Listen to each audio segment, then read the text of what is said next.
রংপুরে সিটি কর্পোরেশনের অনিয়ম নিয়ে সংবাদ প্রকাশের জেরে ২১ টেলিভিশনের সিনিয়র রিপোর্টার লিয়াকত আলী বাদলকে মারধরের অভিযোগ উঠেছে সিটি কর্পোরেশনের প্রধান নির্বাহী কর্মকর্তা উম্মে ফাতেমার বিরুদ্ধে।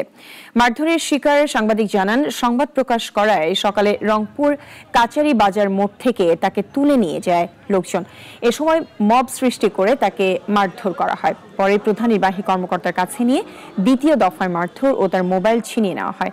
এই ঘটনায় রংপুরের সকল সাংবাদিক সিটি কর্পোরেশনে অবস্থান কর্মসূচি গ্রহণ করেন। পরে প্রশাসনের হস্তক্ষেপে পরিস্থিতি স্বাভাবিক হয়।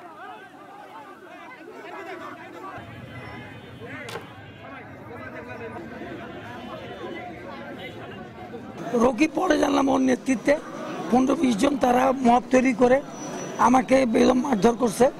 আমাকে জোর করে গাড়িতে তোলার, প্রথমে রিক্সা তোলার চেষ্টা করছে, তখন পারে নাই, তারপরে অটোতে নেওয়ার চেষ্টা করছে।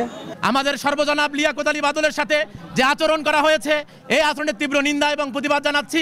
যারা মবকৃষি করছে তাদেরকে স্পষ্ট মেসেজ আমরা দিতে চাই, তাদের বিরুদ্ধে আমরা তীব্র প্রতিরোধ করব এবং তাদের দৃষ্টান্তমূলক শাস্তির দাবি করছি।